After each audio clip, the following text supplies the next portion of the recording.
Listo, con más formas centrémonos, vamos volviendo. Les recuerdo que igual, o sea, la razón por la que estamos haciendo como tratando de ser tan estrictos por el tiempo es porque hay estudiantes que están viendo virtual de otros países, entonces para tener esa consideración. Ahora vamos a presentar, dale. Bueno, listo. Entonces vamos a presentar una conferencia de algarabía feminista, vamos a tener una conferencia híbrida, va a haber una asistente, una invitada aquí presencial y una virtual. Entonces aquí le vamos a dar la bienvenida a Jacqueline, que está virtual.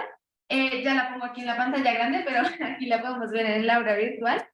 Y Jacqueline es profesora de Historia de la UBA, está finalizando el máster de Estudios Latinoamericanos Interdisciplinarios en la Freie Universität de Berlín.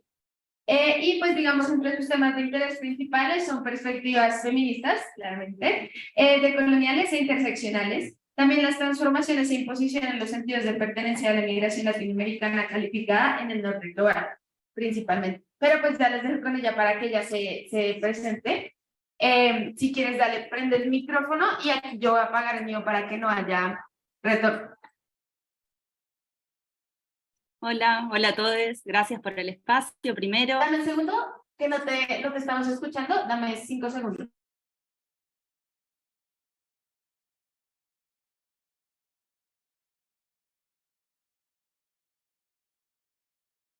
¿Ahí me escuchan?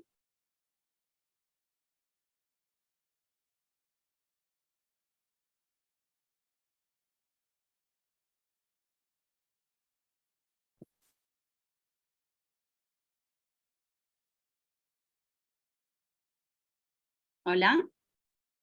Listo,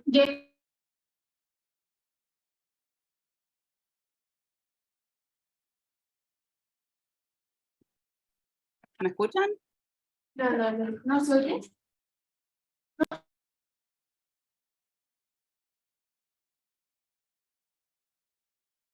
No, no sé si me escuchan o no.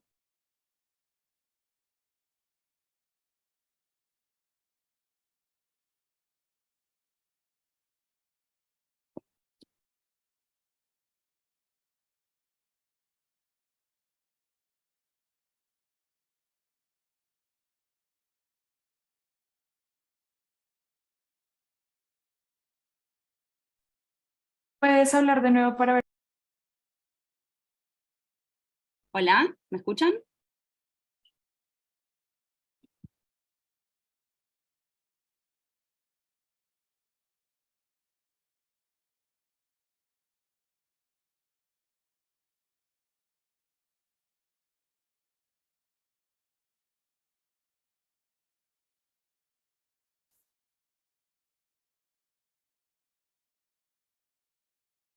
Hola.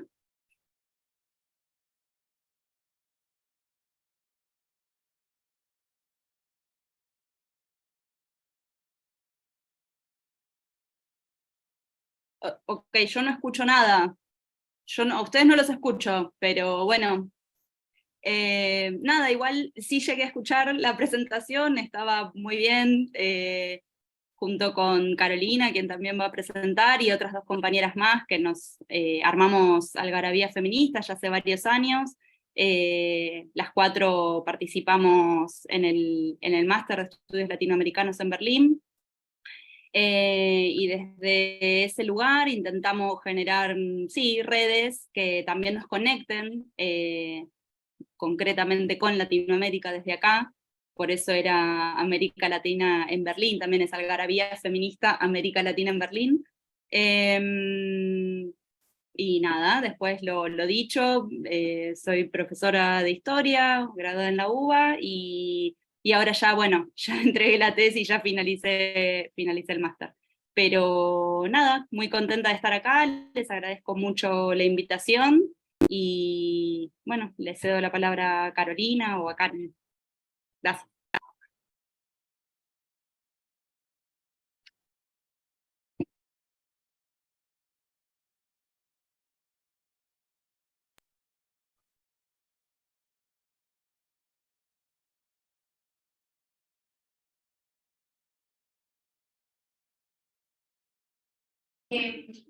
Listo, entonces como si quieren ayudarme a Y como les estaba contando, también vamos a tener la participación de Carolina, estamos con Carolina, que es licenciada en Ciencias Sociales por la Universidad del Quindío, aquí en Colombia, y magíster en Estudios Latinoamericanos Interdisciplinarios por la misma Universidad de Berlín, la FREIE. Y pues también está muy interesante temas de feminismo, también el enfoque descolonial, la migración, temas de clase, de feminización de los cuerpos y sobre todo temas de dinámicas y procesos políticos, sociales y culturales en América Latina, pues también hace parte de Algarabía Feminista. Entonces aquí les dejo con él. Bueno, buenos días todavía, no buenas tardes a todas, a todos, a todos. Es un gusto estar acá y también es un gusto estar de alguna forma con Yaque, que desde Berlín aquí nos acompaña. Propósito, la extraño mucho y llevo ya un par de tiempo sin verla y me alegra compartir con ella de esta forma híbrida este espacio. Bueno, un poco contarles sobre Algarabía Feminista. Algarabía Feminista es una colectiva que creamos en el contexto de la migración, 4 personas latinoamericanas, 4 mujeres latinoamericanas en Berlín, en el marco de la maestría en estudios latinoamericanos, un poco en la necesidad de hacer contención. La maestría la hicimos durante pandemia, entonces fue todo un tema de cómo organizarnos y este movimiento nace con ganas de contenernos, de saber cómo hacer con todo eso que era la migración, que era estudiar en Alemania, una maestría en estudios latinoamericanos, un poco que fuéramos allá, que nos explicaran qué éramos nosotros. Entonces, en una multitud de sentimientos, ¿no? De rabia, de nostalgia, de cosas, nace Algarabía Feminista. Y con Algarabía Feminista hemos hecho algunas reflexiones académicas y sobre lo que implica ser latinoamericana migrando y lo que implica poner el cuerpo en la migración y otros temas respecto a la clase, al feminismo descolonial.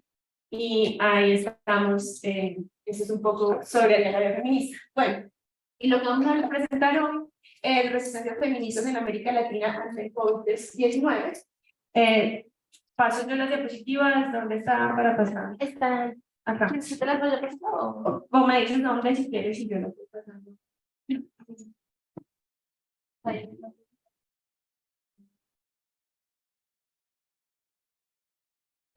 Listo, muchísimas gracias. Bueno, ¿cómo voy a poner?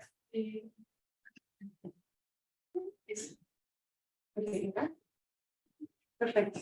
Entonces vamos a hablar un poco, vamos a hacer una introducción al informe de resistencias comunitarias ante el COVID-19 en América Latina. En este marco hacemos la reflexión de resistencias feministas, entonces un poco la introducción de este informe.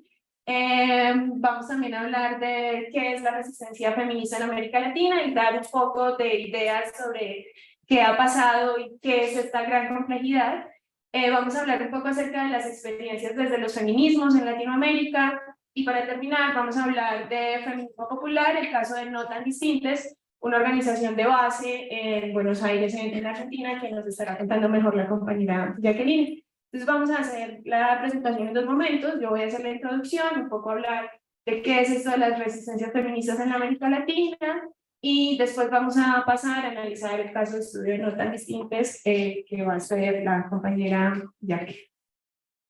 Bueno, para empezar, esta es la introducción al informe que hicimos con DAS de América Soy, que también está hoy organizando el evento. Y lo que vamos a presentar hoy hace parte del informe de resistencias comunitarias ante el COVID-19 en América Latina, aportes desde la ecología política, la economía popular y solidaria y los feminismos. Este fue un proyecto dirigido, como les decía, por De América Soy y coordinado por Luis Ignacio Silva y Jacobo Castellanos. En este marco, hubo 3 líneas de análisis, ninguna fue excluyente de la otra, por el contrario, pretendían complementarse en sí mismas desde diferentes miradas y conversando con diferentes organizaciones de base en América Latina. La primera línea, la verde, fue enfocada en las resistencias ecológicas. En este primer punto se desarrolló lo que fue las relaciones socioecológicas, que se hablaban un poco en la anterior charla, y el gran entramado entre el medio ambiente durante la emergencia sanitaria por el COVID-19 y se enfocó en analizar lo que fue la ecodependencia de los modelos económicos y los fenómenos de explotación de los medios naturales de subsistencia en América Latina. Ese fue el primer marco de análisis de este informe que presentamos. La segunda línea de análisis estuvo enfocada en la resistencia popular y solidaria en América Latina. Entonces, de esta manera se analizaron maneras de organización comunitaria que disputaban ese modelo económico neoliberal y desarrollista. Entonces, conversan con organizaciones base en Bolivia, en Chile y creo que también en Argentina, y empiezan a cuestionar este modelo neoliberal durante la pandemia. Y el tercer punto, que porque desarrollamos con Algarabía Feminista, fue el de resistencias feministas. Cuando desarrollamos este informe, no imaginábamos lo que iba a ser el impacto final, si es que ha habido final, del COVID-19, ¿no? Menos nos imaginamos lo difícil que iba a ser hablar de post-pandemia. Ahora digamos que lo podemos ver un poco más a la distancia, pero seguimos viendo las consecuencias de esos años de emergencia sanitaria y las implicaciones en la distribución internacional y sexual del trabajo. Entonces todavía estamos analizando eso y reflexionando sobre esos dos difíciles años. A ver. Bueno, para empezar, hagamos como una reflexión de qué es esa resistencia feminista en América Latina, ¿no?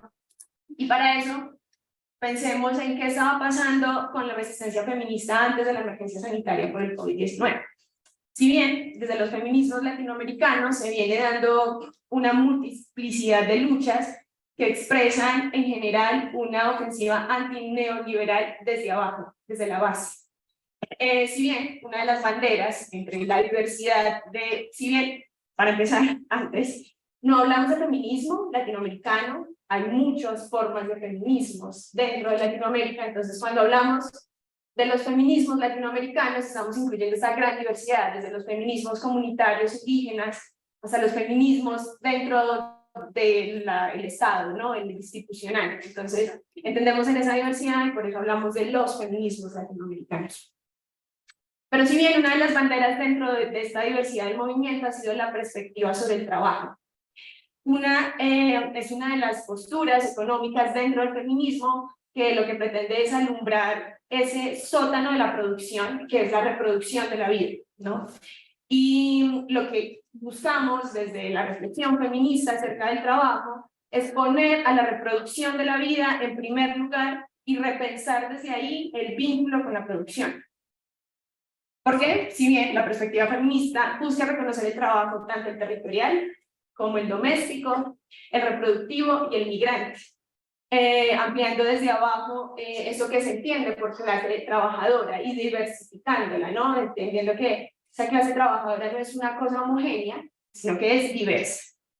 Y entonces, desde diferentes reflexiones, se ha puesto el foco aquí en Latinoamérica en visibilizar la diferencia de explotación que cae sobre los cuerpos feminizados. Y entonces, un gran componente de la lucha feminista ha sido el reconocimiento por el lugar que ocupa la reproducción de la vida y cómo el capital la ha explotado históricamente a costo de obligar, ¿no? Y de llamarlo como un atributo natural de las mujeres y obligarnos a hacerlo gratuitamente o mal pago. Sin embargo, mientras tanto, el capital sigue produciendo valor acerca de eso que nosotras cocinamos, acerca de eso que nosotras hacemos para cuidar, ¿no? En esta mirada, los feminismos latinoamericanos y del sur global en general han venido reflexionando en ese gran entronque que existe entre el patriarcado, el colonialismo y el capitalismo. Estos tres sobre qué cuerpos particulares se están ejerciendo, ¿no? Y cómo este gran entronque de estos tres fenómenos se sustenta sistemáticamente sobre cuerpos marcados por la raza, por la clase y por el género.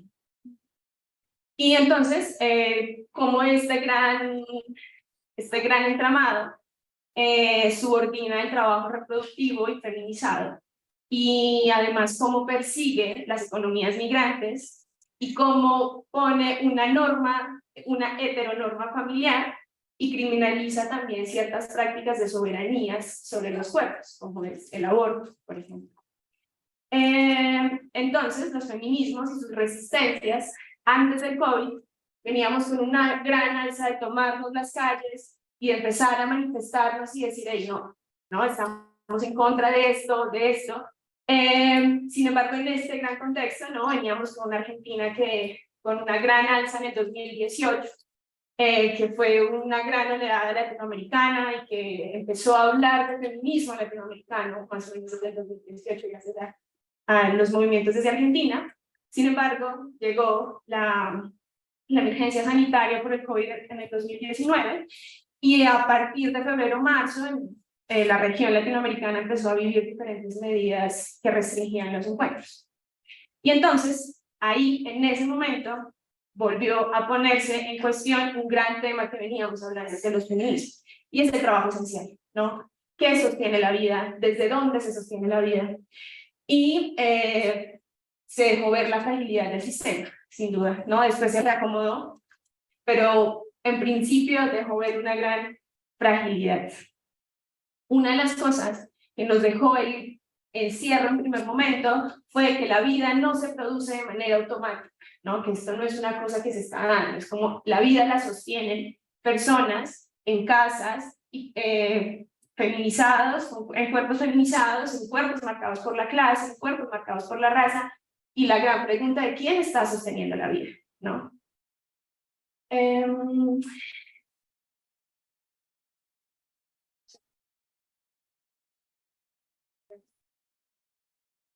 Y entonces uno de los grandes, en estos años, ¿no? Hablando nuevamente de resistencias feministas, los encuentros colectivos se hicieron mucho más difíciles, ¿no? Estos encuentros grandes de asambleas, en las calles, eran ya casi imposibles. Sin embargo, persistieron muchos, algunos se volvieron más pequeños e intermitentes, y en medio del dolor y la enfermedad, muchas circunstancias complejas, pues se tuvieron que reformular. Sin duda, esos espacios fueron estratégicos para elaborar lo que aconteció y para sostenernos también, ¿no? Uno de los hilos de las conversaciones, en medio de la preocupación por lo urgente, insistía de dónde nos íbamos a cruzar si la calle era el primer lugar en el que nos estábamos encontrando, y eso estaba suspendido, no podíamos encontrarnos en las calles. ¿Y cómo hacíamos después para movernos y para reunirnos sin que eso fuera un problema que después nos afectara a nosotras mismas o a nuestras familias? Y además, otra de las grandes preguntas era cómo resguardábamos tiempo para estar juntas si atajar la emergencia nos estaba consumiendo toda la vida, ¿no? Nos estaba quitando horas. Y entonces, una de las grandes cuestiones que se puso en primer punto fue la gran demanda del feminismo, y era la politización del espacio doméstico, ¿no? Eso que pasa en las casas no es un asunto privado, eso es político. Todo lo que pasa dentro de las casas es cosa que es problema de todos, y que tenemos que estar ahí y politizar el espacio doméstico.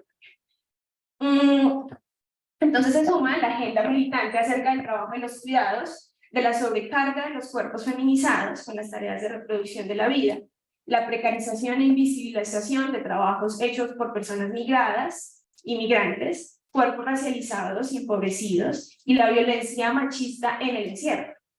Y esa agenda feminista debió ser mirada intensamente durante la pandemia, ¿no? Era una de nuestras grandes cuestiones.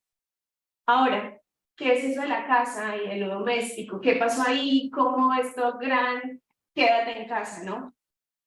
La politización del espacio doméstico como bandera feminista, desde ahí, desde el feminismo hemos dicho que en la casa se produce valor, ¿no? Que los cuidados sostienen la vida y que históricamente han sido invisibilizados.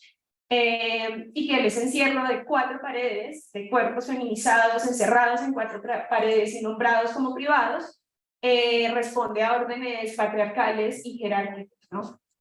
Y entonces durante la pandemia ese orden que veníamos problematizando se llenó de nuevos matices, con una domesticidad intensificada y en transformación, teniendo que soportar la sobrecarga de las tareas de higiene, y además el tiempo ordenado en home office, homeschooling, y tuvimos que ver el capital, aprovecharse de ese espacio y hiperexplotarlo también, ¿no? Y entonces vimos maximizar la exigencia de la productividad en la casa y convertir a la casa en fábrica. Y entonces se empezó a ver puertas adentro a las casas. Y ya se empezó a trabajar casi que sin límites de horario. Ya no había una distinción entre el trabajo y la casa, todo ocurría en el mismo espacio. Estábamos en problemáticas con interiores con poco espacio, saturados con cargas familiares, y ahora también tenían que estar llenos de trabajo, ¿no? Trabajos que antes se hacían en oficinas, en fábricas, en talleres, en escuelas o en universidades, estaban ocurriendo en la sala de la casa donde uno también almorzaba. Entonces trajo unas nuevas dinámicas. El capital minimizaba los costos en ese punto, y nosotros, los trabajadores, pagábamos el alquiler, los servicios de nuestro lugar de trabajo, ¿no?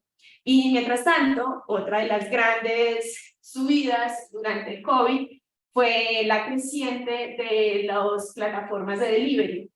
Entonces, Rappi cogió fuerza y todas estas plataformas de comida rápida y demás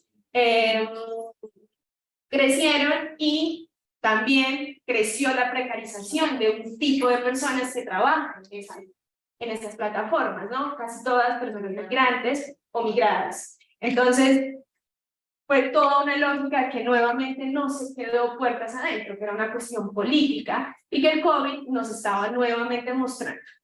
Desde el movimiento desde el movimiento feminista y sus resistencias, lo hemos problematizado. Hemos problematizado que lo que sucede en el espacio, ordenado como doméstico, ordenado como privado, atraviesa la vida cotidiana y nos preocupa a todos, o nos tendría que preocupar a todos. Y hemos además desconfiado de eso llamado privado, o de eso llamado íntimo. Y también hemos problematizado el hecho de que nuestro trabajo produce valor para el capital.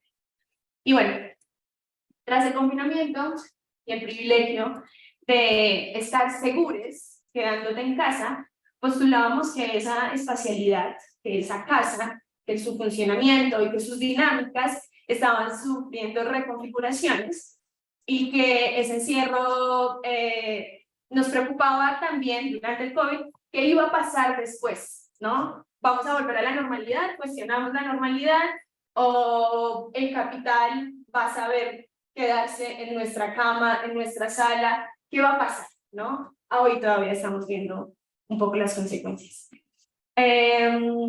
Y entonces, en ese devenir de la casa hecha fábrica, vimos que mientras se teletrabajaba, también se tenía que cuidar, también se tenía que acompañar a la escuela.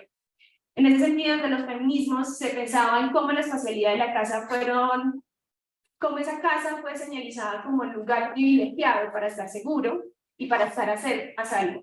Y la resistencia feminista durante el COVID señalaba que en ese espacio doméstico se estaban interconectando presiones y dinámicas de explotación. Entonces, la resistencia de la casa era ir contra la idea del hogar, ¿no? O preguntarnos qué era un hogar, como ese lugar privado y pacífico, ¿no? Y que estaba lejos de las lógicas del mercado. Es como, no, el hogar no está fuera de las lógicas del mercado. El hogar no es necesariamente un espacio pacífico. Y entonces empezamos a preguntarnos qué sostenía esa idea del hogar como lugar, como un espacio ideal. Y entonces, claro, volvíamos, nos sostiene un sistema capitalista, un sistema patriarcal y colonial, que además naturaliza el hogar en órdenes heteronormativos. ¿Qué pasó? Y cis heteronormativos. ¿Qué pasaba con todas las disidencias sexuales y con otra cantidad de personas que no estaban en un lugar seguro? Y entonces, nos presentaba otro gran problema, el politizar la casa, ¿no? ¿A qué casa se va para estar a salvo? y cuál es la norma de la casa que mantiene a salvo y a quiénes mantiene a salvo, ¿no? Al papá que no tiene que cocinar o a quién mantiene a salvo la casa. ¿De qué tipo de casa estamos hablando cuando estamos hablando de un hogar seguro, de un hogar tranquilo, ¿no? De ese hogar pacífico?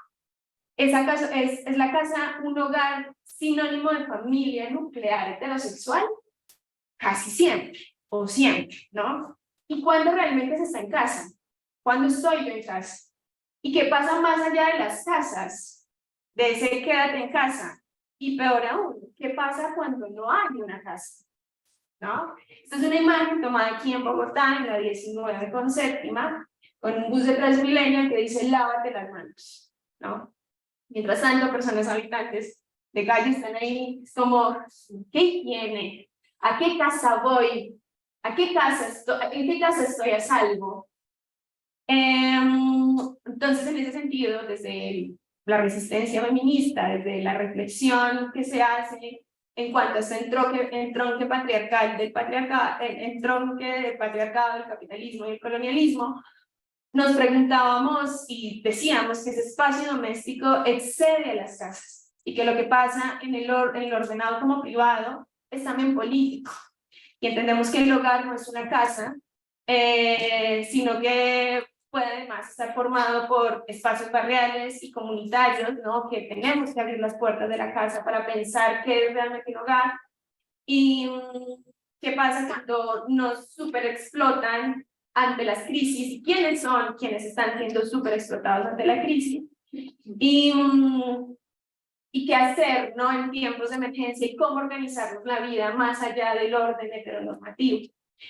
Hoy junto con la compañera Jacqueline vamos a estar mostrando unos ejemplos de resistencia feminista en América Latina y particularmente uno que desde Buenos Aires se pone en cuestión el espacio público y el cuando no hay casa.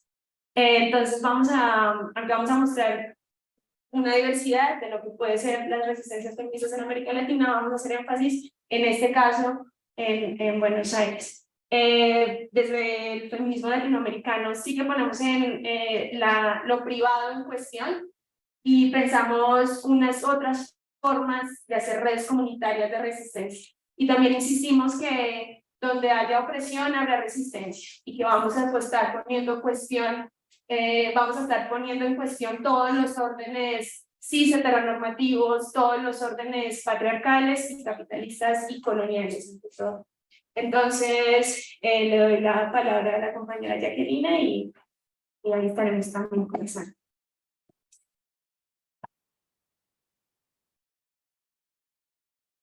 Bueno, muchas gracias, Caro. Bueno, ahí como decía Carolina, nosotras, bueno, en el marco del informe tuvimos el privilegio de poder ponernos en contacto con varias compañeras y sobre todo agrupaciones feministas en Latinoamérica, que abarcaban diferentes territorios, diferentes áreas, diferentes problemáticas, desde diferentes perspectivas. Desde la acción artística, como Yucasa y Casa de las Vulvas en Colombia, Brasil. También pudimos hablar con Aida Hernández, una antropóloga mexicana que estaba gestionando una de las principales organizadoras de la colectiva Hermanas en la Sombra, que trabajaba con mujeres privadas de la libertad. Otras compañeras en espacios universitarios como Red Amaranta, allí en Colombia, que se organizaron frente a situaciones de opresión patriarcal dentro del espacio universitario, fueron armando red para presentar esa batalla, como decía Carolina, donde hay opresión hay resistencia. Y Contexto Sí, que es en Buenos Aires, que inician siendo psicólogas, hoy es una red todavía más amplia de profesionales, pero que ven desde una perspectiva feminista e integral, analizan la salud mental. O debaten la salud mental. Lo que me interesaba decir era que son todas agrupaciones que ya existían previo a cuando inicia la pandemia, y que tuvieron que reorganizarse, ¿no? Y ver diferentes estrategias para poder seguir armando red. En este caso, como también comentó Carolina, ahora sí, porfa, si puedes cambiar, me voy a detener más que nada en la experiencia de No Tan Distintes, que básicamente, bueno, es una agrupación social transfeminista que está desde el 2011, se han organizado, acompañan a mujeres cis, trans, lesbianas, travestis e identidades no binarias en situación de calle, en la ciudad de Buenos Aires. Ahí dice Buenos Aires, pero fue un error mío, es en la ciudad de Buenos Aires.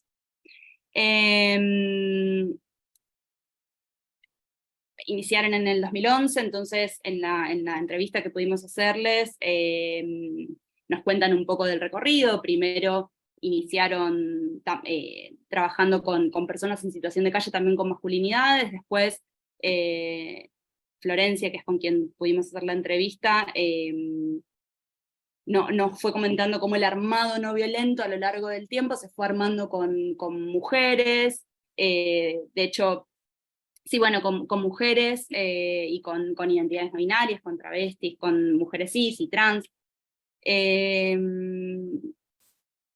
La definición que ellas mismas dan, de hecho, nos comentan también cómo, digo, en este proceso de revisión constante y de entramado que tienen, nos cuenta cómo primero pasaron a llamarse No Tan Distintas a No Tan Distintes, entendiendo cómo también la agrupación va repensando y reviéndose en el tiempo. Bueno, y esto que está en pantalla es cómo ellas se presentan en la página, que tienen en la página web, y dice: No Tan Distintes es una organización social, política y transfeminista conformada en 2011 por compañeros que están o estuvieron en situación de calle, agotadas de sufrir todo tipo de violencias y de encontrar sus derechos vulnerados. Su activismo se basa en el acompañamiento integral, la construcción de redes materiales y afectivas, y el desarrollo de proyectos colectivos y autogestionados, de vivienda, formación, trabajo y arte popular, para lograr vidas vivibles y más justas para todos. Entonces, algo importante va a ser la idea de que quienes, la idea no es solo, y en ningún caso, asistencialista, sino de armar red, vínculo, y de que quienes están todos quienes están tocados o están dentro del entramado de No Tan Distintes, es eso, están dentro del entramado de No Tan Distintes. Y muchas personas que están en situación de calle, o más bien en riesgo habitacional, son militantes de No Tan Distintes en algún punto, son participantes orgánicos de la agrupación. La idea entonces de base que plantean es la creación de nuevas estrategias habitacionales, ¿sí? Que escapen a esta lógica heteropatriarcal, capitalista y neoliberal, generando nuevas estrategias de trabajo y de activismo feminista. Es la idea un poco de pensar nuevos y mejores modos de vida, ¿no?, que los propuestos hasta ahora. Bueno, estrategias que se construyen en red, como decía. Y lo interesante de esto y de estas nuevas estrategias habitacionales es cómo disputan desde la lógica, desde un intento de entramado nuevo, pero viendo, por supuesto, las realidades, ¿no? La realidad política. Entonces, en esta situación, si podés pasar a la siguiente. Ellas lo que plantean es que a lo largo de todo este tiempo han ido impulsando diferentes estrategias e iniciativas que apuntan a esta construcción de realidades contrahegemónicas y a una organización social y económica feminista que desafíe las reglas impuestas por la economía neoliberal vigente. Entonces, algo que surge en la entrevista y fue muy interesante, la ciudad de Buenos Aires, un rápido paneo, pero la ciudad de Buenos Aires está gobernada hace muchísimos años por la derecha en Argentina. El gobierno nacional pasó por algunos gobiernos un poco más progresistas, después también gobernó la derecha, hay todo es complejo, pero la ciudad de Buenos Aires fue hace ya muchos años gobernada exclusivamente por la derecha, quien gestiona desde políticas neoliberales. Entonces, como una especie de, no sé si de sorpresa, pero fue como lo que nos plantea ella en la entrevista es, ante lo que uno podría pensar que es como, bueno, falta de gestión pública a las personas en situación de calle, ella nos dice, no, el gobierno de la ciudad gasta e invierte en personas en situación de calle. El problema, de hecho habla de que es una problemática sobreentendida, como hasta demasiado en algún punto. El problema es que se basan en tapar baches y no en poner curitas o parche curitas, no sé, pero digo, y no en... la inversión la inversión que hacen termina intensificando y reproduciendo estrategias habitacionales que expulsan a personas y que reproducen la situalidad de personas en situación de calle, que estén en la calle. Entonces,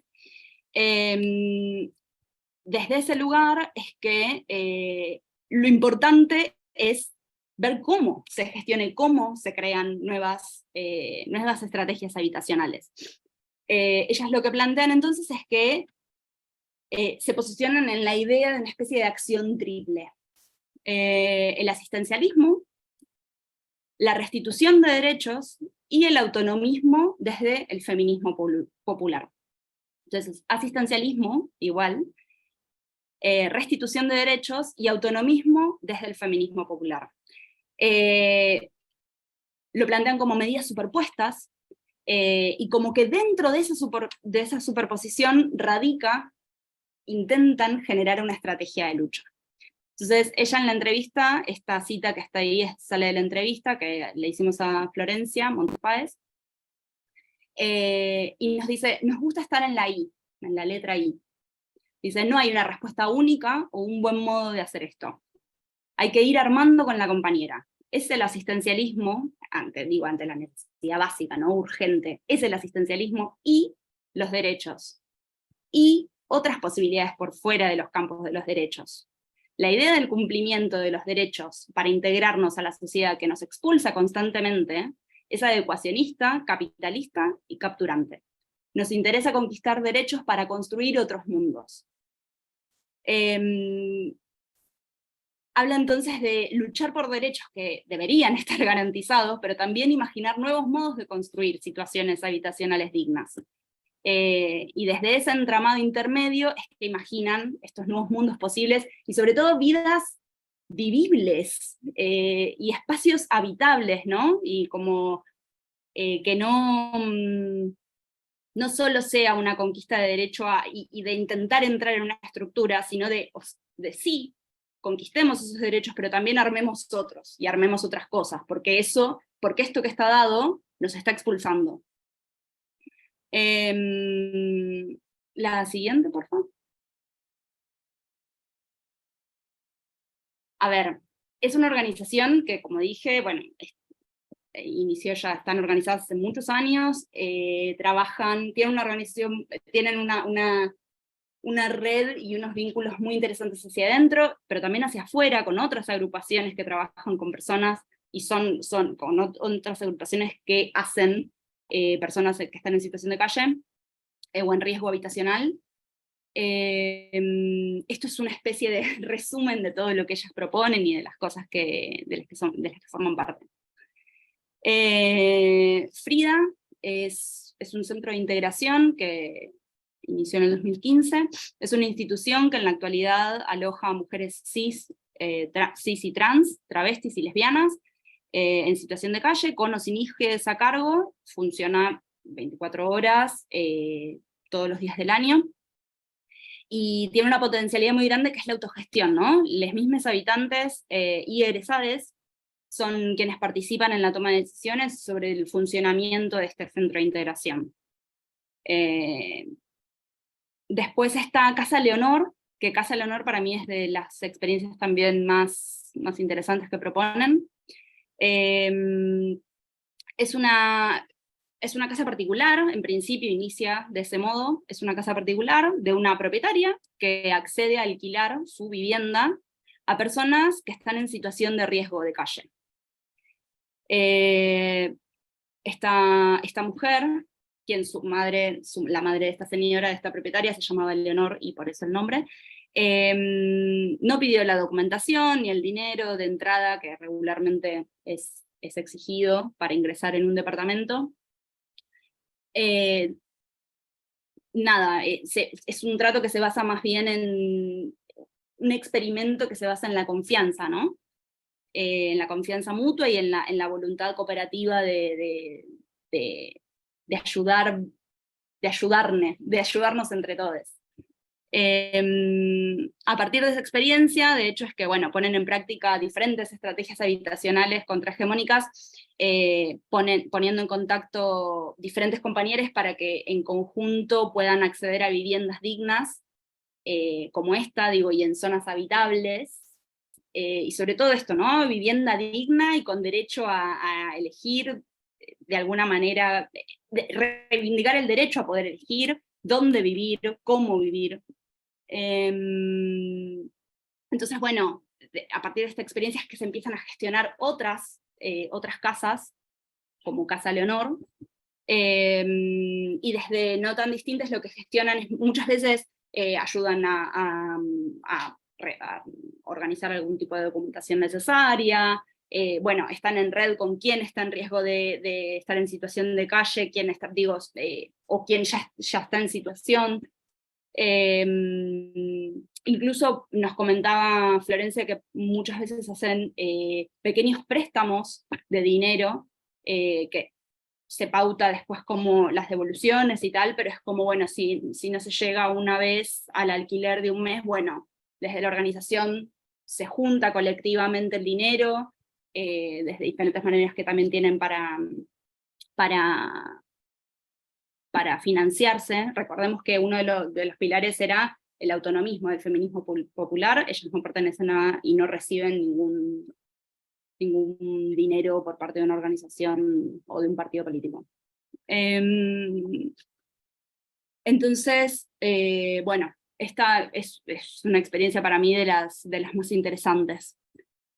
Después también está, bueno, la Huerta Violeta Parra, que desde un claro, digo, donde en un claro desafío a la lógica mercantilista propuesta por el neoliberalismo, las compañeras siembran y cosechan sus propios alimentos, tanto para consumo personal como para el resto de los compañeros.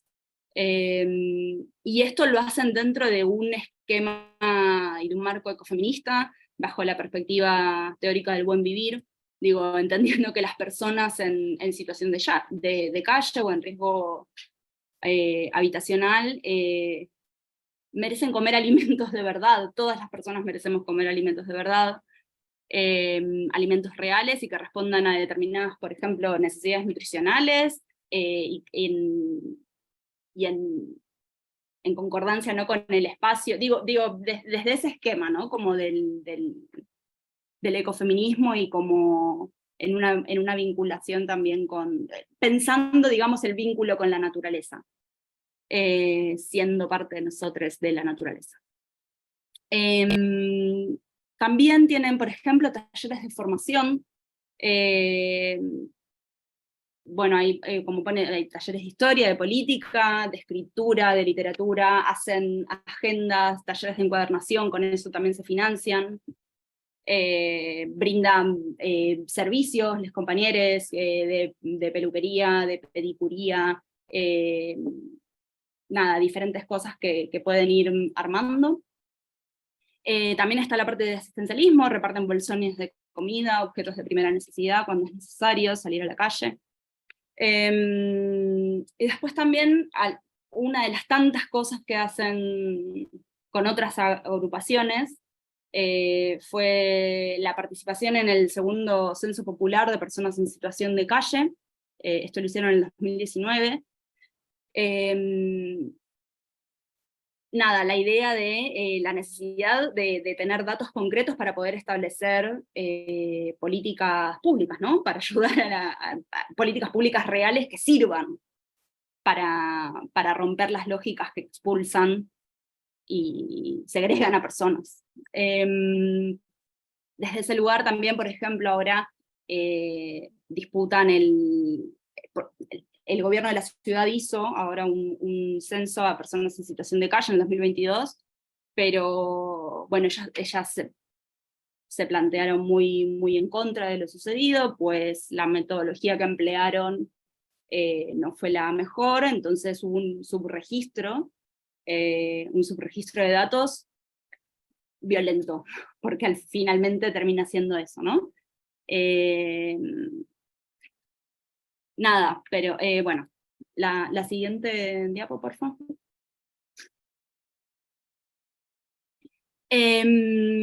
Bien, finalmente, bueno, ¿qué sucede con todo este entramado y toda esta organización durante la pandemia?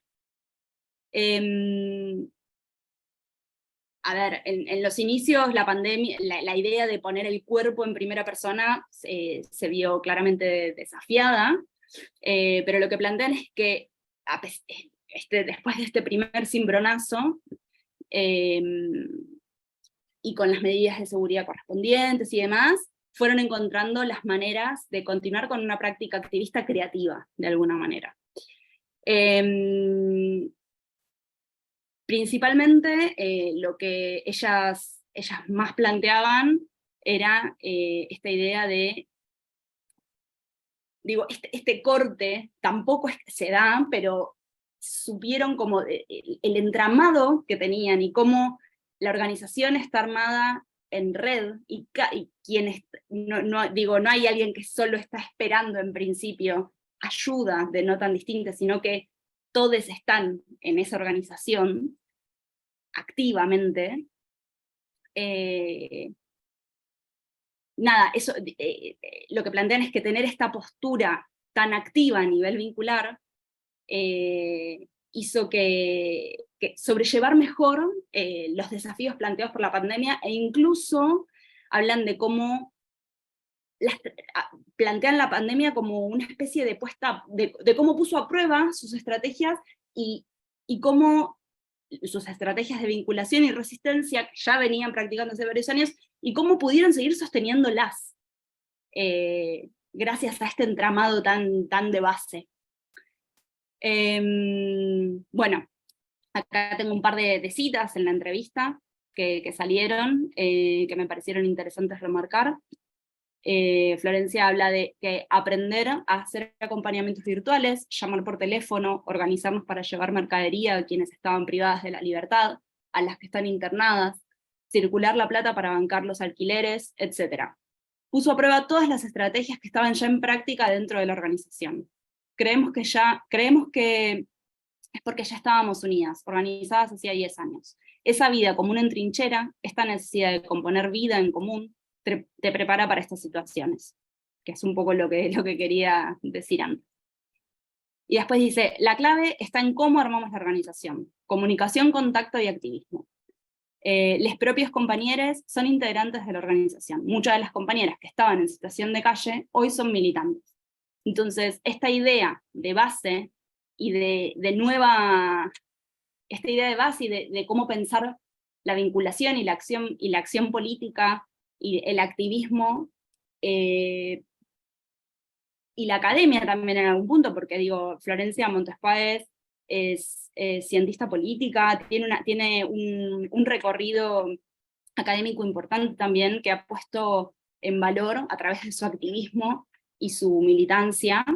Creo que finalmente ese entramado y esa red tan fructuosa hizo que una situación como la situación que se vivió durante la pandemia, se pueda pensar como desde otro lugar, desde otra manera, y cómo se pudo resistir efectivamente, porque la organización era de base en algún punto, y porque se estaban pensando diferentes formas y todos estaban involucrados. sí, sí, y la idea sobre todo fundamental de pensar con lo difícil que es, pero nuevas maneras y nuevos modos de pensar la organización habitacional para garantizar casas, pero también, casas, hogares, pero también eso, cómo construir hogares y qué es un hogar, finalmente, para poder pensar, sí, nuevas estrategias que no, por fuera de la organización patriarcal y neoliberal capitalista que se nos propone. Ya la siguiente, y si querés, igual era... Gracias a todos por la atención y nada, muchas gracias.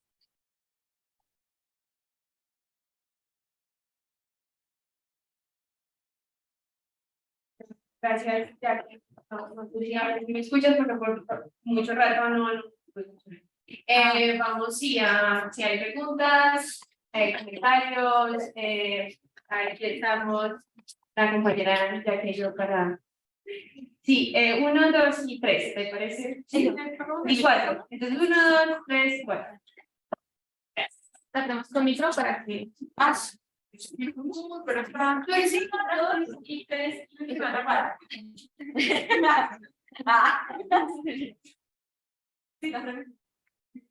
Agradecer su presentación. A mí me gustaría retroalimentar un poco el caso que ustedes expusieron con lo que pasó en Chile, que es un caso que también se replica a nivel latinoamericano, que guarda relación con las ollas comunes, como le llamamos en Chile. Yo sé que en Perú les dicen comedores populares, no sé cómo le llaman acá en Colombia. Ollas comunitarias, perfecto. Y creo que es un caso muy interesante porque existe o ha estado a lo largo de la historia en toda Latinoamérica, y si uno hace esta revisión histórica y también comparada, vemos que quienes gestionan las ollas comunes son mujeres. En el caso de Chile particularmente, la olla común ha estado presente en distintos momentos de crisis donde el Estado no llega. Estuvo, por ejemplo, en la pandemia en COVID-19, estuvo en el estallido social, estuvo en dictadura, pero también estuvo en los años 20 en el proceso migratorio del campo a la ciudad. Y cuando uno analiza la olla común desde una perspectiva económica, de economía popular, de economía solidaria, pero también desde el enfoque de resistencia feminista que ustedes planteaban, vemos que es un trabajo de cuidado que generalmente se despliega en el espacio privado, pero que se cambia, ¿cierto? Que este trabajo de cuidado que se desarrolla históricamente en la casa, se traspasa al espacio público, se hace visible, más no reconocido, porque tiende a verse como una caridad. Y esta romantización clásica del trabajo de cuidado. Además, ¿qué hace la olla común? Es un mecanismo de resistencia, pero también es un mecanismo que asegura la seguridad alimentaria. Seguridad alimentaria, que es un clásico concepto que incluso está contenido dentro de los objetivos de desarrollo sostenible. O sea, ¿cómo medimos el desarrollo sostenible? A través de la seguridad alimentaria. Entonces, todo esto que son hechos, ¿cierto?, analizables, guardan relación con la clásica cuña o la clásica bandera del movimiento feminista, que es: no es amor, es trabajo no pagado. Y cuando nosotros pensamos y estamos en este espacio y pensamos nuevas formas de pensar la economía, yo lo recordaba con el modelo que presentó el profesor la clase de ayer, que este típico circuito desde donde se analiza la economía, que es casa, o sea, trabajador, obrero, fábrica y bienes y servicios. Entonces ahí la pregunta es: ¿dónde queda la economía del hogar en este circuito? ¿Dónde la ponemos, dónde la situamos y cómo la introducimos también en el análisis económico? Eso. Bueno, yo en realidad complementando, porque la experiencia de la ellos comunes ya se planteó, yo creo que en realidad el área más fuerte fue en torno a los trabajos no remunerados, que también aumentaron exponencialmente sobre los hombros de las mujeres en estos hogares. Creo que posicionarlo es un tema importante porque, en el caso de Chile, el Centro de Estudios Longitudinales de la Católica, la Universidad de Chile, hicieron un estudio de impacto de los trabajos no remunerados, y los hombres encuestados, en un 70% no habían realizado ninguna labor relacionada con los cuidados, crianza o trabajo doméstico durante la pandemia. Ninguna. ¿Y por qué lo posicionan? Porque también me parece importante hablar de cómo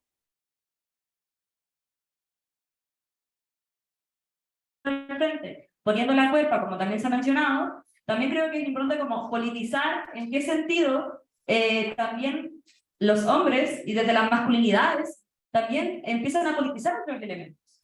Porque nosotros en todas las crisis, tanto políticas, sociales, fue la revuelta, nos quitaron los ojos y mataron a compañeras, compañeros y compañeros. Después vino, obviamente, lo que pasa hasta el día de hoy, con la crisis del hambre, ¿no?, propia de la pandemia, que de hecho se mantiene hasta el día de hoy, con la inflación de los precios de los alimentos, que de hecho es la deuda más alta en Chile, y asumo que también en varios países de Latinoamérica. Entonces, ¿cómo finalmente las mujeres y disidencias seguimos resistiendo y creando en las calles, pero así también entendiendo estas violencias que no dejan de estar? Porque también yo creo que a veces estos discursos de empoderamiento propios de ciertos feminismos más liberales blanquean estas situaciones graves que siguen presentes y que se han acrecentado incluso, ¿no? No solamente los trabajos no remunerados, sino como las mujeres hoy día no acceden a un sueldo porque se mantuvieron cuidando en los hogares y en los espacios públicos, que forma parte de la autonomía política y la autonomía económica. Entonces, en ese sentido, me parece importante cuestionar desde los diversos espacios en los que nos organizamos, tanto, obviamente, comunidades, territorios, agrupaciones de militancia, universidades, y cómo hacemos frente a estas violencias, porque hablamos de la resistencia y las resistencias, por supuesto, pero también me parece que a veces se plantea mucho este discurso de que hemos avanzado en esta idea bastante también impulsada incluso por el pensamiento hegemónico, pero también no olvidemos este aumento de la violencia y que, por ejemplo, en los hogares, las llamadas al servicio, de hecho, al Ministerio de la Mujer en Chile, aumentaron un 400% de auxilio por situaciones de violencia de acá también, y en toda Latinoamérica y en el mundo.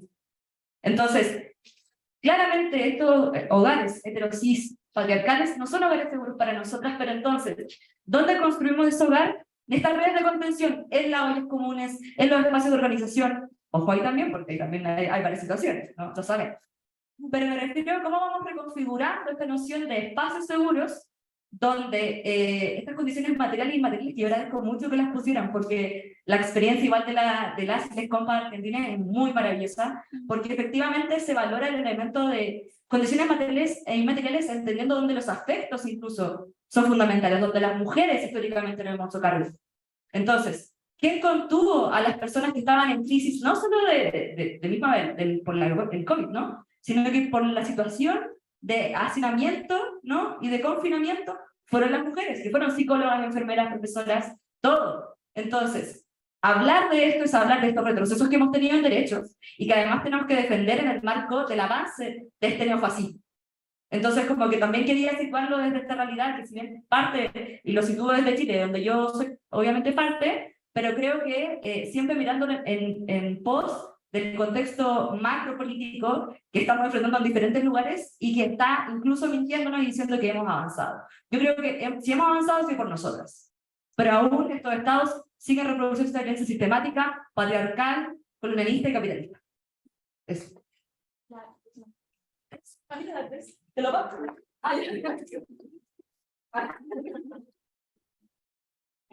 Pregunta.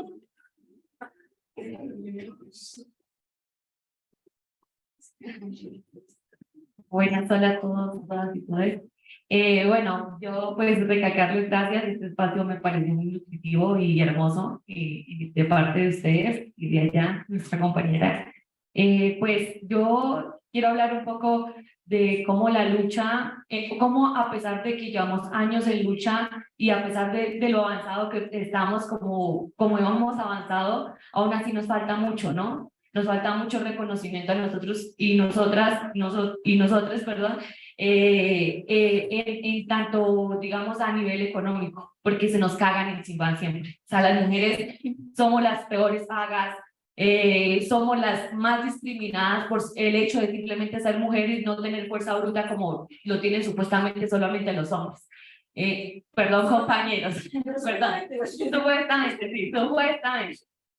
También hablarle de un hecho interesante que pasaba en COVID sobre el aumento de violencias basadas en género. Y yo creo que no solamente, digamos, en países latinos, esto creo que se vio mundialmente. O sea, y como el hecho de que no hubieron suficientes redes de apoyo por parte del gobierno o por parte del Estado, sino que fueron los colectivos, las organizaciones feministas las únicas que le aportaron apoyo a mujeres y que aún así, digamos que para ciertas compañeras, compañeros y compañeras que hacen parte de estas movilizaciones o estas organizaciones, se les salía de la mano, ¿no? Se les salía muchas veces, digamos, poder hacerles el acompañamiento cuando el Estado pues, debería garantizarnos ese tipo de acompañamiento. El hecho de que, por ejemplo, en un curso de atención psicojurídica que tuve, basado en violencias,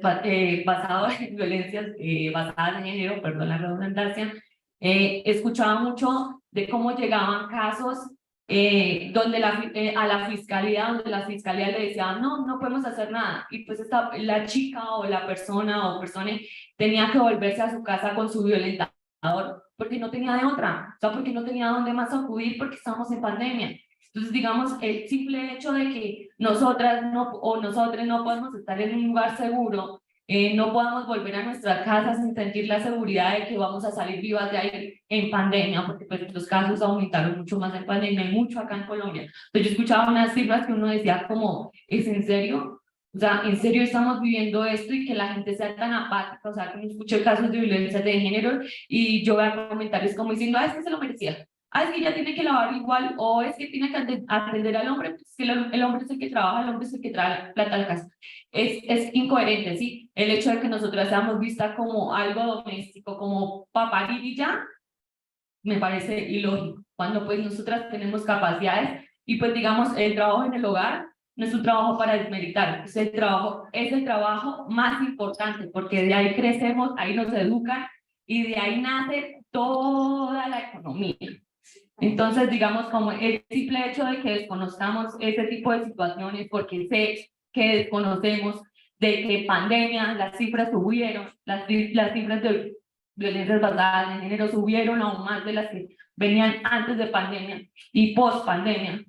Entonces, el hecho de que aún no tengamos redes seguras, o sea, redes seguras por parte del gobierno, porque entre nosotros es claro que las hay, pero que el gobierno no nos propicie o no diga como, bueno, vamos a generar políticas, leyes que realmente ayuden. Es que las leyes que hay ahorita sirven, se las pasa a todo el mundo por, ya saben dónde. Entonces, el hecho de que sí, de que en pandemia y de que desconozcamos estas cifras, de que muchas veces hagamos burla de ello, como diciendo, no, pues si estaba en la casa ya recostada haciendo nada, es como la visibilidad que le damos en estos espacios para mí es muy importante. O sea, para mí es esencial que nosotros nos eduquemos, que eduquemos a los que están en nuestro alrededor y yo creo que de ahí para adelante vamos dando pasito a pasito, pero se va llegando al lugar donde queremos, ¿no? Entonces, muchas gracias a ustedes por este espacio y a América Soy Argentina también por permitirnos estar aquí. Falló una compañera online. No, yo les quería agradecer sobre todo por esta perspectiva como tan colonial, porque siento que muchas veces desde la economía feminista y el género y la economía se reproducen muchas lógicas como muy blancas, muy neoliberales. Entonces, pues quería hablar principalmente de eso, como que se necesita una perspectiva de clase en todos estos enfoques, y quería dar un ejemplo. No me acuerdo en dónde fue, me falla ese recuerdo, pero aquí en Colombia hubo una idea de hacer varias políticas públicas para reducir el tiempo de trabajo del cuidado, pero si no se tiene una perspectiva comunitaria y de por lo menos cultural, pues no se hace nada.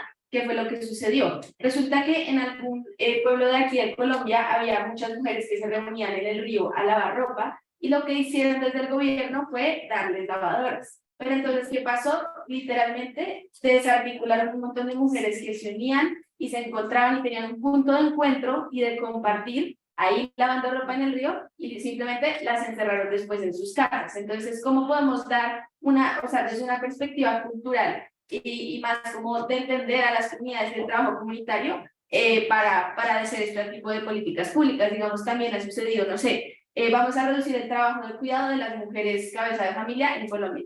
En las ciudades. Entonces, ¿qué vamos a hacer? Le vamos a pagar a mujeres un poco más precarizadas para que cuiden a sus hijos y que esa otra mujer pueda salir de su casa para tener, no sé, un trabajo en un call center. O sea, ese es el objetivo, como que ya no cuide la madre, sino sea otra mujer más precarizada la que cuida a la familia. Entonces, eso me parece que también es importante. cómo tener en cuenta en las perspectivas de políticas públicas, lo que ustedes están haciendo como de las ollas comunitarias y el tejido social. Creo que muchas veces desde la economía feminista se puede tender a pensar de que todo se puede solucionar de arriba para abajo, cuando de abajo para arriba muchas veces nos da muchísimas más luces de cómo hacerlo. Y pues finalmente un comentario rápido sobre lo que estaban hablando como del intersecto entre los espacios de trabajo y los espacios de hogar, que creo que fue algo muy complicado en pandemia, y pues algo que yo he venido trabajando con una colectiva política en la que soy, es también el desarrollo de terceros lugares, o sea, los terceros lugares son los lugares que no son ni donde vivo ni donde trabajo, sino los parques y tal, bueno, así como ese tipo de espacios que cada vez son menos por culpa, pues digamos, del sistema hetero patriarcal capitalista. Entonces ahora nuestros terceros lugares, sobre todo para las juventudes, que son centros comerciales para ir a comprar cosas, discotecas donde tengo que pagar para consumir, etcétera. Y muy poca, y pues en la pandemia sí que menos había estos terceros lugares de reunión y de encuentro donde sí podemos generar estos vínculos. Entonces creo que es importante también dar la lucha desde ese sentido de generación de vínculos, pero también de espacios para que estos vínculos sean factibles y posibles, pues ahora también que no tenemos la pandemia, como luchar mucho por esos espacios. Y ya, entonces muchísimas gracias. Bueno, no sé quién más quiere hablar, tú has escrito la palabra, ¿cierto? Y vamos a dar una palabra aquí virtual. Dame un segundo. Sí. Dale, Lau, habla a ver si te escuchamos. ¿Me escuchan? Sí, me escuchan. Sí, te escuchamos. Ah, listo, perfecto. Hola, muchas gracias, buenas tardes, ¿cómo están? Pues primero quería como iniciar agradeciendo como la exposición de los procesos. Me parece que estos procesos muestran un poco como, o sea, se salen de ese abordaje clásico de los feminismos que últimamente se están dando un poco desde el marco también liberal, que es como este falso empoderamiento que mencionaba la compañera, o solamente como la atención de violencias basadas en género, que acá todas sabemos que en efecto es muy importante, pero pues que las resistencias feministas van muchísimo más allá de solo como las violencias que conocemos. Entonces, agradezco muchísimo el espacio, maravilloso. Y a partir de ahí como que me surgen varios como análisis. En pandemia, yo siento que lo que se expuso en pandemia a nivel mundial fue que el cuidado sostiene el capital, ¿sí? O sea, como es algo que nosotros ya sabemos, pero pues digamos, mostró la importancia del cuidado en general en todas, como en todos los aspectos, desde la parte profesional, como desde como las profesiones de la salud, etcétera, hasta en las casas. Sin embargo, como pues igual el sistema no tiene un enfoque de género efectivo en realidad, pues en este momento, lo que pasó fue que la precarización inundó aún más el cuidado y aparte de todo, fueron las personas cuidadoras, principalmente las mujeres, como las más afectadas, tanto económica como pues física, emocionalmente, de salud y demás, porque pues también hubo pues un crecimiento de violencias basadas en género que mostrar.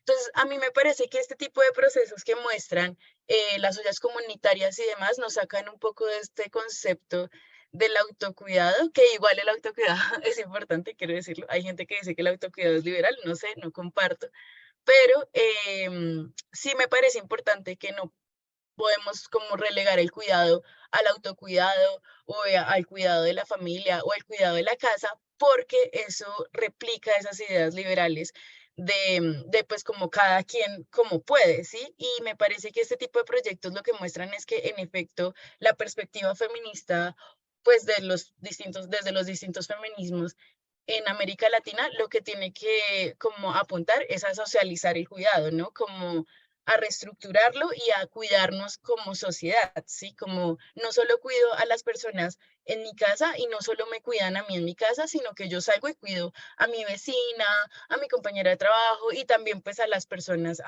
pues precarizadas y demás. Entonces yo quería agradecer mucho eso porque deja ver ese horizonte del cuidado colectivo que es a donde deberíamos ir. Y tenía una pregunta especial y era sobre, pues, vi como que en la mayoría de iniciativas estaban, pues, como varios grupos como subalternos, tipo, pues, personas que vivían en la calle y demás, mujeres trans, que pues son bastante precarizadas en todos los países, y quería saber si, digamos, dentro de estas iniciativas había como, se ha incluido como personas que se dedicaran al trabajo sexual, porque en distintos países de Latinoamérica estas personas tienden a tener pues unas condiciones indignas de vida también. Entonces quería saber si se había abordado desde algún momento. Y ya, gracias.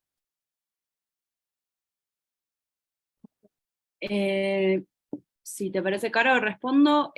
A ver, particularmente desde nosotras no nos pusimos en contacto con ninguna agrupación que sea específicamente, de hecho, sí, específicamente de trabajadoras sexuales.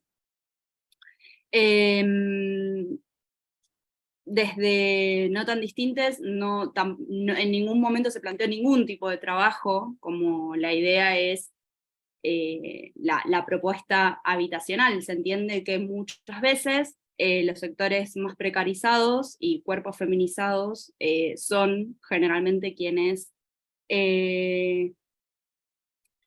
ejercen el trabajo sexual. Creo que la vida indigna muchas veces también pasa por la falta de derechos que tienen las trabajadoras sexuales, más allá del trabajo sexual o no.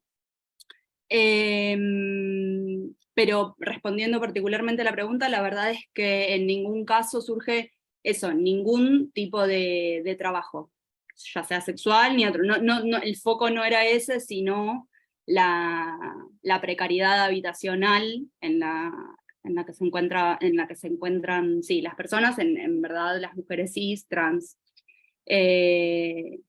lesbianas, travestis y no binarias.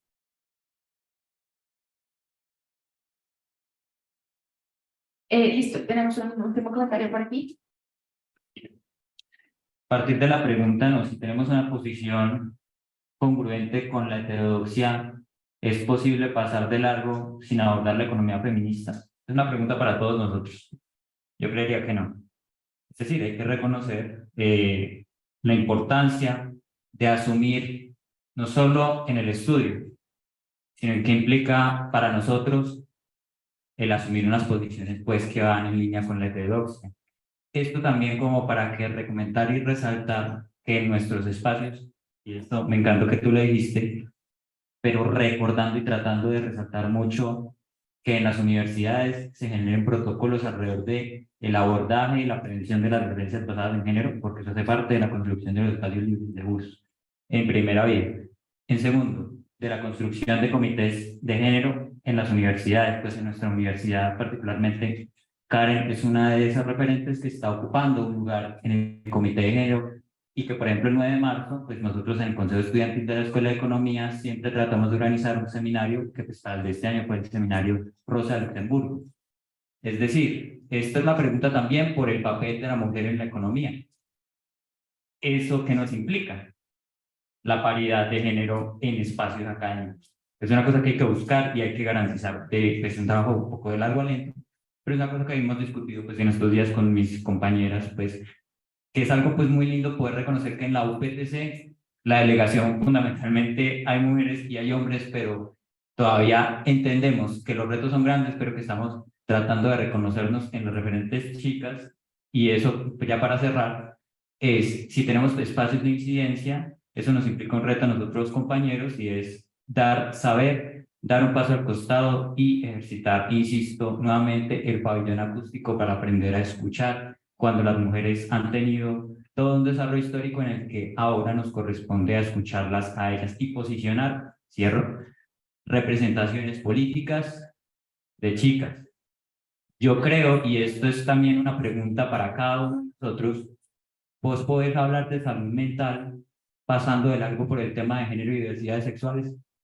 Yo no sé qué tan concurrente sea, yo creería que hay pues un trabajo importante porque, por ejemplo, en nuestra universidad sí está la vocación y es algo que esperamos que también con De América Soy se pueda seguir trabajando, de construir referencias, de llegar con todas las chicas a los currículos, a las facultades, al consejo académico, a un consejo superior, pero que sean ellas las protagonistas justamente de esas dinámicas políticas.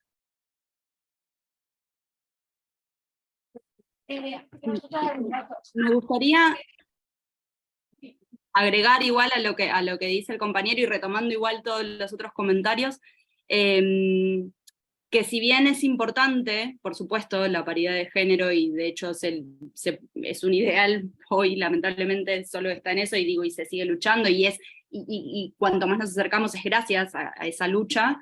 Me parece importante también, retomando lo que decían las compañeras, no quedarnos en eso, y entender justamente que la lucha como no es solo de género, porque es muy fácil ahí caer en el feminismo blanco, académico, en donde, bueno, hay mujeres, entonces ya está todo, es más igualitario todo. Bueno, ahí me parece que está atravesado por diferentes matrices de opresión, como la racial, la de clase, entonces, y otras tantas, ¿no? La sexualidad, la discapacidad, diversidades corporales, hay muchísimo trabajo por hacer.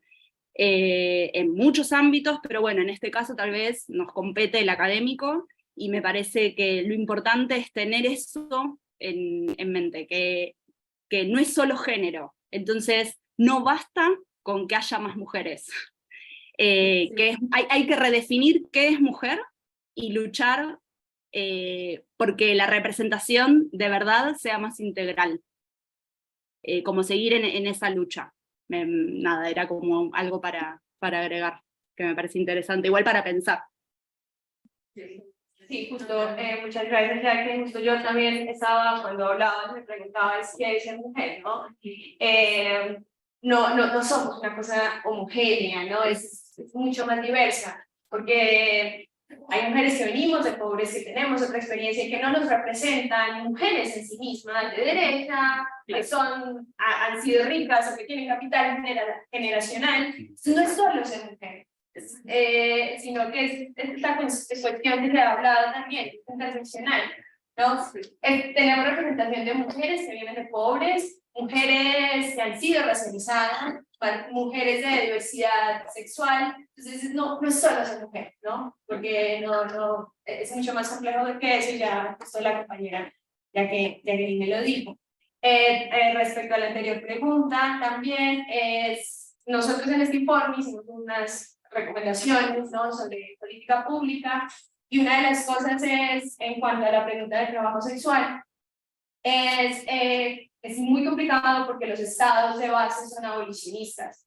Entonces es muy complicado poderle dar la cara o poder ver a los ojos lo que implica el trabajo sexual, ¿no? Entonces eso también es, no tenemos estadísticas, no sabemos qué implica el trabajo sexual en la calle, sus violencias y demás, también teniendo de partir de la base que el Estado en sí mismo es patriarcal y abolicionista. Y en cuanto como a recoger, porque ya las compañeras lo van muy bien, con respecto a las ollas comunes, es interesante cómo la resistencia en Latinoamérica aprende de las otras resistencias. Lo hemos visto con la ola verde, hemos aprendido desde Argentina y lo hemos replicado muchas estrategias en el resto de la región, y cómo la resistencia es una resistencia que aprende en la región latinoamericana, y que con las ollas comunes también aprendemos que cuando empezó el estallido social en Chile, y cuando vino acá a Colombia, teníamos mucho que aprender del estallido en Chile, y había una conexión en serio, real, y que nos enseñaron lo que era la primera línea, y estuvimos ahí realmente, y es una cosa que da mucha ilusión de cómo la resistencia no conoce fronteras, y como la región se sabe región, ¿no? Cuando el 8M se canta en las calles de América Latina, va a ser toda feminista, ¿no? O sea, este movimiento no conoce fronteras, y sabemos que la lucha es por romper con estas formas del Estado-nación patriarcal y capitalista. La lucha es más allá de la frontera, y realmente de eso aprendemos, de esa resistencia anticolonial, y que no sabemos una herida en común, pero que también no sabemos una resistencia en común, ¿no? Y también, bueno, lo que también decía la compañera acerca de cómo es mucho más compleja, y cómo ahora lo que podemos ver, y que también les decía al principio, ¿no? Hay muchas cosas que todavía estamos viendo en perspectiva, lo que implicó la deuda. La deuda es una gran cuestión que ahora nos estamos preguntando, cómo la deuda en Latinoamérica es una deuda feminizada. ¿Quiénes están endeudadas, no?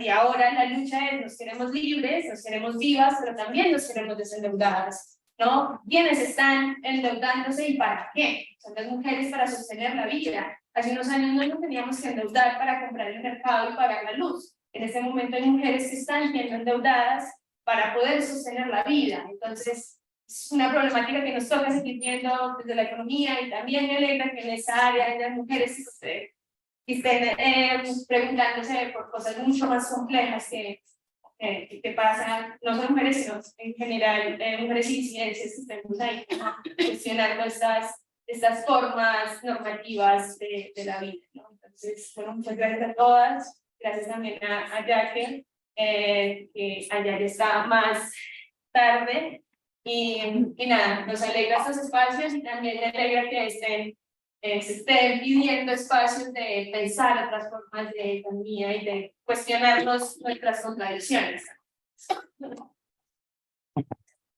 Sí, muchas gracias sí, a todos y por los comentarios y demás, por la atención. Muchas gracias.